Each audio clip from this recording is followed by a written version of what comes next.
Hello बच्चों, एक बार फिर आप सबका स्वागत है इस क्लास में।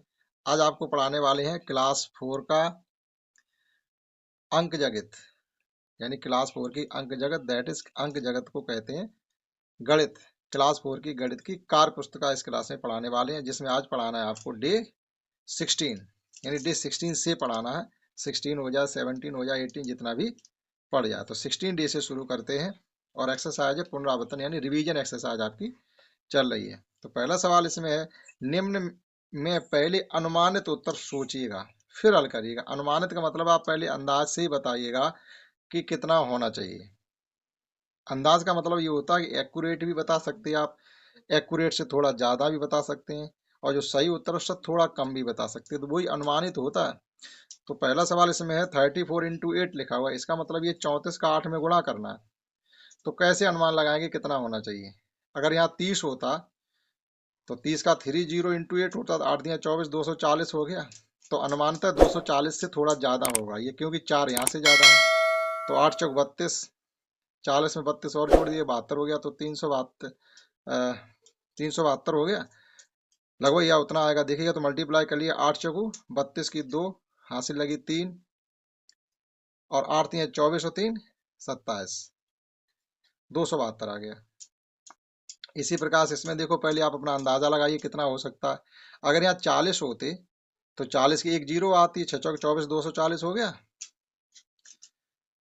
तो अगर यहाँ 40 होता तो 640 होता, लेकिन एक कम है 6 बार, तो 640 में 6 कम कर दो, 34 हो जाएगा, यानी 234 हो जाएगा। अगर यहाँ 40 होता तो देखिएगा, 6 का गुणा 9 में करेंगे, 6 ने 54 की 4, हासिल 5, 6 3 18, 5 23। देखो 240 था, हमने कहा 6 कम कर दीजिएगा, तो 234 हो गया। ये तो डायरेक्टली कर ही सकते, इसमें कोई अनुमान लगाने की जरूरत नहीं। न चौक 36, 360। अब यहाँ देखिएगा, आप अंदाजा लगाइएगा कितना होना चाहिए। अगर मान लीजिए यहाँ 70 ही होती, 70, तो एक जीरो आ जाती, 7 7 49, 490। अगर 70 होते तो इसका आंसर 490 होता, लेकिन दो ज्यादा है 7 बार, तो 7 दूनी 14 और कर दो। 490 में 14 और जोड़ देंगे तो 504 हो जाएगा, मिला लीजिएगा। 7 दूनी 14 की 4, हासिल लगी 1, 7 7 49 और 1, 504 आ गया।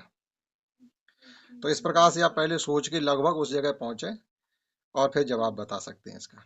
इसी प्रकार से इसका अगला क्वेश्चन है, एक जीरो अगर है तो इसका आंसर जब निकालेंगे मल्टीप्लाई करके तो एक जीरो उसमें आएगी। 4 दूनी 8 और 4 चकू 4 4 या 16। अब आप यहाँ पे गैस कर सकते हैं, जिसके लास्ट में जीरो है उसे गैस नहीं करना, डायरेक्ट कर सकते हैं हम, या उसे भी कर लेंगे आप। जैसे हम मान लीजिए 400 मान लेते, 400 4 बार जो मल्टीप्लाई करेंगे 1600 हो गए। अब 20 ज्यादा है 4 बार, तो 20 चौको 80, 1680 ऐसे हो गया। यहाँ हम अंदाजा लगा लीजिए कि पहले मान लीजिए 300 है, तो 300 रुपये अगर 6 लोगों को दिए जाए, 300 300 तो कितने बांट देंगे आप? 6 3 18, 18 से बांट देंगे। और फिर आपको कहा जाए 4 4 रुपये उन्हीं लोगों को और दे दो, तो आप कितने और ले जाओ? 6 चौक 24, 18 से 24 हो गया। अंदाजा लगा के भी हमने कंप्लीट कर दिया। तो 6 का गुणा कर दिएगा, 6 चौक 24, पूरे 24 आ जाएंगे, और 6 3 18, 18 से 24 हो गया। यहाँ पे आ जाइएगा, आप 214 हैं, 14 को आप थोड़ी देर के लिए अगर छोड़ दो तो 200 हो गई। अगर 200 रुपये 5 लोगों को बांटें तो 1000 रुपये होने चाहिए हमारे पास। फिर आपसे ये कहा जाए उन्हीं 5 लोगों को 14 14 रुपये और दे दो, तो 70 रुपये और लेके जाएंगे आप, तो 1070 हो गए। आप मल्टीप्लाई कर लीजिएगा, 5 चौको 20, हाथ से लगी 2, 5 एकन 5, 2 7, और 5 दूनी 10, 1070 हो गया ये। यहाँ पे आ जाइएगा, आप मान लीजिएगा कि 330 है, तो 330 को अगर 6 बार गुणा करते तो जीरो आ जाता, 6 3 18, 6 3 18 1 19, यानी 1960 हो जाता। लेकिन हमने 4 कम कर दिए, 6 बार, 6 चौक 24 और जुड़ जाएगा, तो ये 1984 आ जाना चाहिए। देखते हैं, 6 चौक को 24 की 4, हासिल लगी 2, 6 3 18 और 2 20, हासिल लगी 2, 6 3 18 2 20, 2004 आ रहा है।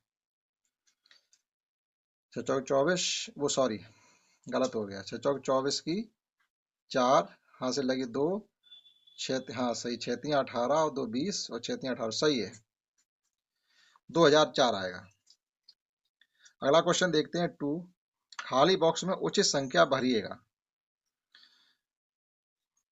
तो देखिएगा इसमें आपको करना कुछ भी नहीं है। इधर देखिएगा 2 गुणा 20 लिखा हुआ, यहाँ 20 लिखा हुआ तो गुणा नहीं लिखा, तो आप 2 लिख दो। इसका मतलब ये कह रहे हैं कि 20 में आप 2 का गुणा करें, चाहे 2 में 20 का करें, आंसर पे कोई फर्क नहीं पड़ेगा। किसी संख्या में 1 का गुणा करने पर वो संख्या ही रहती है, कोई परिवर्तन नहीं आता है। और किसी संख्या में 0 का गुणा करने पर ही तो 0 आएगा, तो हम इसमें 0 भर देंगे। किसी संख्या को आपस में 2 बार जोड़ दीजिएगा या 2 का गुणा कर दीजिएगा। वो ये समझाने की कोशिश कर रहे हैं, तो आप लगातार किसी संख्या को उतनी बार जोड़ दो या उतने का गुणा कर दो। जैसे यहाँ 22 को 2 बार जोड़ा, तो जोड़ने की वजह से आप 22 में 2 का गुणा कर देते, तब भी 44 आता। अब इसी प्रकार से देखो, यहाँ पर संख्या को, सेम संख्या को 2 बार एडिशन कर रहे हैं, तो आप एडिशन ना करके आप मल्टीप्लाई कर दो। किसी संख्या में 0 का गुणा करने पर हमेशा 0 ही आता है। अगला क्वेश्चन है, निवेश ने कुछ सिक्कों को कतार के रूप में सजाया। ये सिक्के रखे हुए हैं, उसने प्रत्येक कतार में 8 सिक्कों को रखा है। प्रत्येक कतार में 8 है, 1 2 3 4 5 6 7 8, और 8 8 की 4 कतार है, तो 32 रुपए तो ऐसे हो गए। उसने चित्र में दिखाए गए अनुसार कुछ सिक्कों को कागज से ढक लिया। अब इस प्रकार से कुछ सिक्कों को ढक दिया गया है, तो बताइए कि कुल कितने सिक्के हैं। आप ऐसे ही अंदाज से बता देंगे। देखिएगा ये हमने कहा 8 है और 4 है, तो इधर इस लाइन में 8 सिक्के हैं, इस लाइन में 4 हैं। आप 8 और 4 का मल्टीप्लाई कर दो, सिक्कों की संख्या पता चल जाएगी। 32 सिक्के हैं।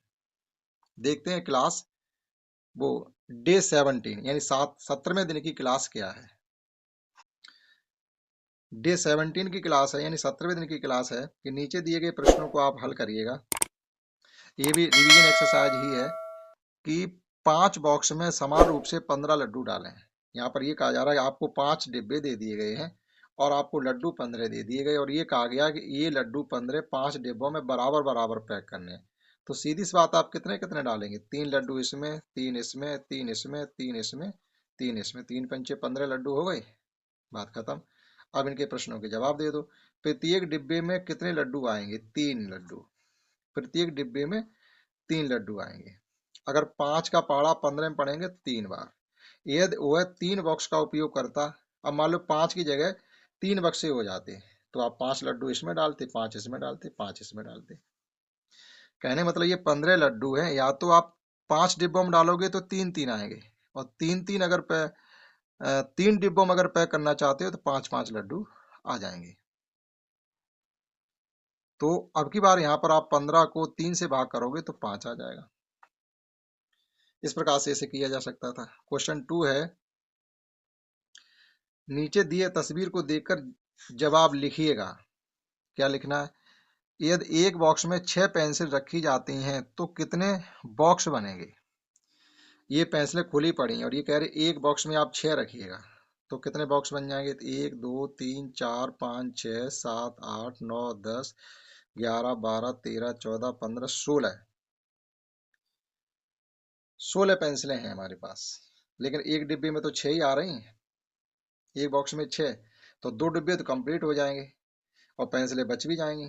तो आप क्या करेंगे? 16 पेंसिलों को, एक बॉक्स में 6 पेंसिलें रखनी, तो 2 तो डिब्बे भर जाएंगे और 4 पेंसिलें हमारी शेष बच जाएंगी।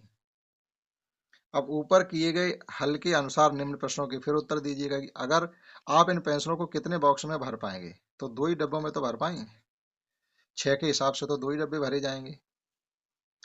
पूरी तरह से इन सभी पेंसिलों को रखने के लिए आपको कितने और बॉक्स की जरूरत होगी? अब पूरी तरीके से रखने के लिए जैसे एक डिब्बा और होता तो उसमें 4 डाल देते, 3 डिब्बे से काम चल जाता। 1 और 2 के उत्तर समान हैं, भर पाए, तो भरने का मतलब है 2 ही डिब्बे तो भर पाए हम। तो क्या 1 और 2 के उत्तर समान है? नहीं। यदि शेष ना होता तो उत्तर समान होते, तो बिल्कुल समान हो जाते। ठीक है, देखो तीसरा क्वेश्चन है और ये अंतिम क्वेश्चन भी है। 3 से ये भाग करना है आपको, तो भाग करने के लिए आपके लिए सबसे ज्यादा सुविधाजनक इस प्रकार से ही रहेगा भाग देना। 3 एकम 3, 6 का उतारा ले लिया, 3 दूनी 6, ये 0 बच गया तो 0 भागफल में भी आ जाएगी।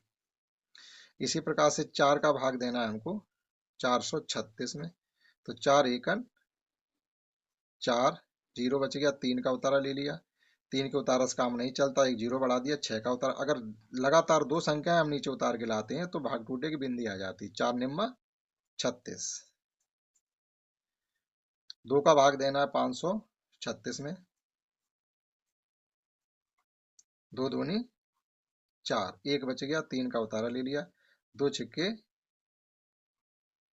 12, 1 बच गया, 6 का उतारा ले लिया, 2 अट्ठे 16। इस प्रकार से ये भी हो जाता है। तो इस क्लास में हमने आपको डे 17 यानी 16वें दिन और 17वें दिन की क्लास समझाने की कोशिश की है। आशा करता हूँ आपको समझ में आया। That's all. जय हिंद, जय भारत।